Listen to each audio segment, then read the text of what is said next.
Y bueno amigos, estamos aquí listos para un día más de información y de opinión que por supuesto vamos a resumir en lo de siempre, que es analizar unas situaciones que estén en torno de alguna u otra manera al Real Madrid y dar nuestra opinión. A partir de ahí, pues también me gustaría saber la de ustedes para poder tener allí una opinión un poco más generalizada de lo que piensa el madridismo de algunas situaciones. Por cierto, hace 10 o 15 minutos finalizó el partido entre el Barça o el Rayo Vallecano y el Barça en Vallecas. Termina remontando el Barça un gol a dos y evidentemente el gol lo marca Dani Olmo, que por cierto no debería estar inscrito en la liga aún por los chanchullos estos que ya todos conocemos y que seguramente estamos ya hasta acostumbrados. Entonces a ver si sale el presidente del Rayo, porque también hubo una jugada polémica en la que Isi Palazón iba a rematar y Lamine Yamal lo terminó empujando. Debería estar súper contento con las declaraciones del presidente del Rayo Vallecano, quien recientemente declaró que están haciendo un trabajo magnífico.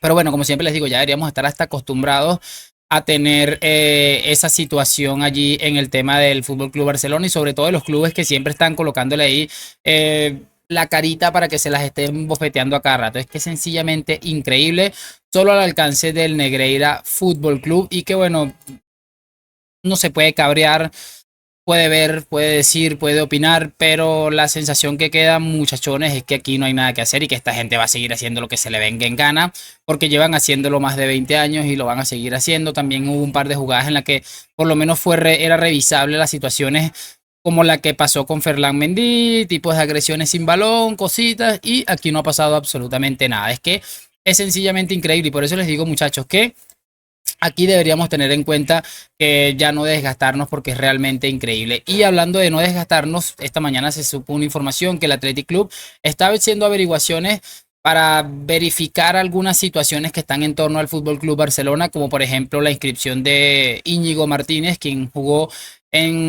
hace poco cuando el Athletic Club visitó al Barça.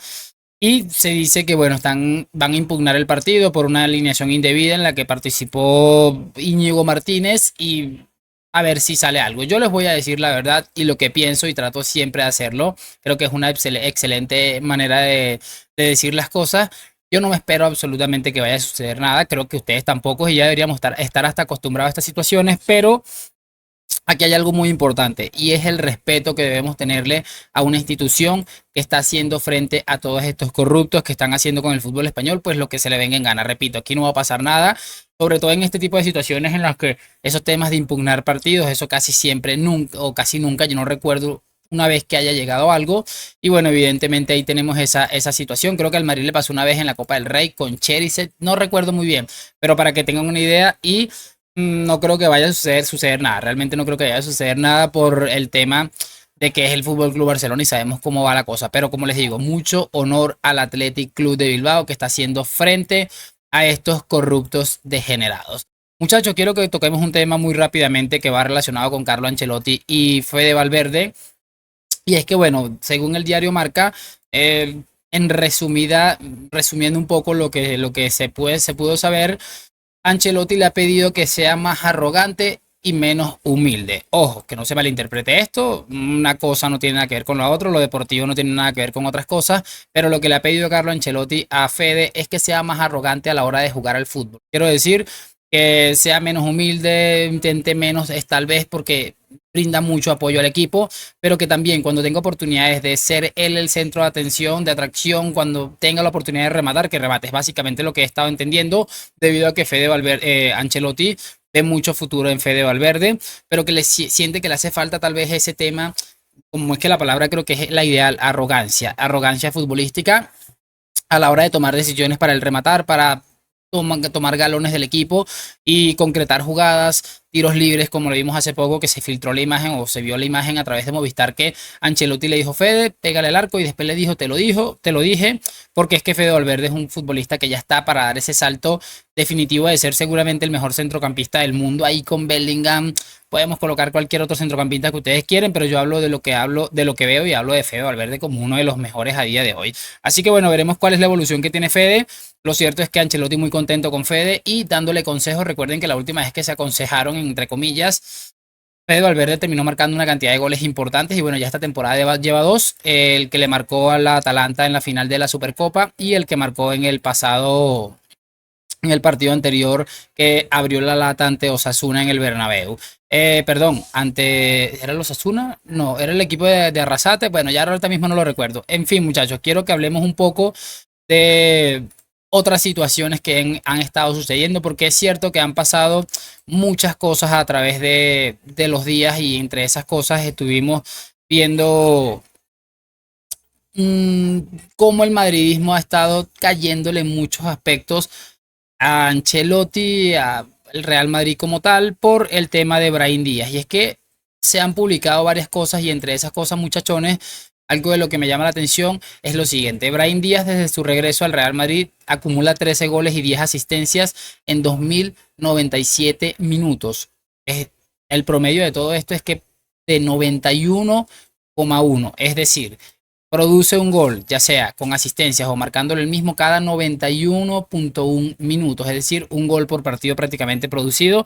Es escandaloso, sobre todo llama la atención un futbolista que, bueno, la temporada pasada tal vez no tuvo tantos minutos, es que es el revulsivo perfecto. Yo creo que es más que un revulsivo, también opino que es un futbolista que es un lujo tenerlo en esa posición, a ver cuánto le aguanta este estatus al Real Madrid, porque creo que podría ser perfectamente titular en 15 de los 20 equipos, mentira, 17 de los 20 equipos de la primera división del fútbol español.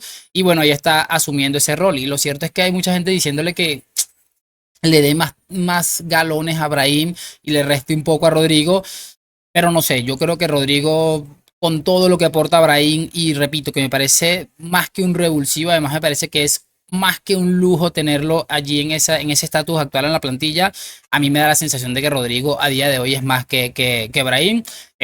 Falta ver que Brahim pueda tener esa regularidad en una campaña completa siendo titularísimo del Real Madrid, pero la ventaja que tiene Brahim en este caso, y que bueno, no creo que vaya a suceder, pero es que puede jugar a la perfección en la banda derecha y no está con el rollo este de que tenemos tres futbolistas que sus tres posiciones están, eh, su posición predilecta es la de la banda izquierda y bueno, en ese caso creo que Brahim tendría una ventaja, pero bueno, vamos a ver, la temporada es muy larga, hay lesiones, hay momentos donde los futbolistas han bajado mucho el rendimiento, pero repito, yo a día de hoy es que no veo ni siquiera prudente el hecho de que Brahim vaya a acercársele a Rodrigo, por lo menos para intentar quitarle la titularidad. Quiero que cerremos con algo rápidamente, porque muchachos, en las últimas horas Petón hablaba de que Vinicius había recibido una oferta gigantesca de Arabia, que se la había pasado a sus agentes para que la revisaran, que aquello que lo otro. Y bueno, a raíz de eso empezaron a hacer cositas nuestros amigos de la prensa y algún otro rastrero de esto que ya lo vamos a ver. Por ejemplo, quiero que veamos esto del diario Sport, que publica lo siguiente: Vinicius confirma las sospechas del Real Madrid y mantiene abierta la puerta a su marcha a Arabia. Esto lo firma Fermín de la Calle, que no tengo ni idea de quién es, pero bueno, tiene una pinta de ser cool, evidentemente. Y lo otro lo pone Mr. Seitan, que ya es de lo más rastrero que hay en la actualidad, que dice lo siguiente: Vini molesta a Mbappé en el campo y le ofrecen a Arabia. Los rumores de Arabia surgen de Madrid. Saben que la zona de juego ideal de Mbappé es la de Vinicius y quieren echar al brasileño, porque Arabia daría al Madrid 300 millones de euros y consideran que Mbappé es muy superior. Me parece sobre todo curioso el hecho de que, a ver, yo no digo que, que Vinicius sea invendible. Se habla de una oferta de 500 millones de euros y bueno, una oferta de locos. Imagínense el negocio que se haría Florentino Pérez sacando, entre comillas, a Vinicius Junior. Me cuesta ver a Vinicius probablemente a punto de entrar en el tope de un futbolista como tal, meterse en un contrato de estos y irse a jugar allá a un país en el que el fútbol pues tiene el nivel que es. La verdad no lo sé, no lo sé, pero lo único que me tengo claro, muchachos, es que esta gente está allí tirando la pullita para hacer que esto. De hecho, hace unos días veía un artículo de Sport que decía que el Real Madrid ya era un polvorín, que no sé qué, que la abuela del otro. Es que son sencillamente maravillosos. Aquí es algo hasta normal que ya deberíamos acostumbrarnos. Repito, no digo que lo de Vinicius no se puede hacer y que es invendible o que Vinicius no se lo esté por lo menos pensando, pero me parecería muy, muy raro que Vinicius a estas alturas estaría planificando salir del Real Madrid o el Real Madrid salir de él. Es que me parece realmente ridículo. De todos modos, lo iremos viendo. Esta gente sabe que utiliza esto para intentar desestabilizar. Afortunadamente, si algo que nos ha demostrado el Real Madrid y sobre todo Vinicius, el hecho de esa fortaleza mental, de no dejarse meter pullitas por unos absolutos retrasados como Mr. Seitan, que al final todos sabemos lo que es. Por eso les digo, al final lo único que hay que hacer es reírse, disfrutar, y si esto acaba sucediendo, pues bueno, en algún momento tendremos explicaciones de lo que sea, pero no nos pongamos a creer en periódicos que la credibilidad que tienen es que el Barça en la última década ha fichado a los mejores futbolistas del mundo, Haaland, Mbappé, la vuelta de Neymar, que no, ustedes ya se imaginan. Y el otro, pues ni te cuento. El otro de verdad piensa que el Barça ha sido perjudicado en los últimos 20 años con el tema del saldo arbitral. Para que se hagan cuenta de lo del nivel que estamos enfrentando. De momento, despedirme. Espero que, por supuesto, hayan disfrutado de este video opinión. Déjenme su like, suscripción. Gracias por acompañarme. A la Madrid. Nos vemos en un próximo video. Y chao.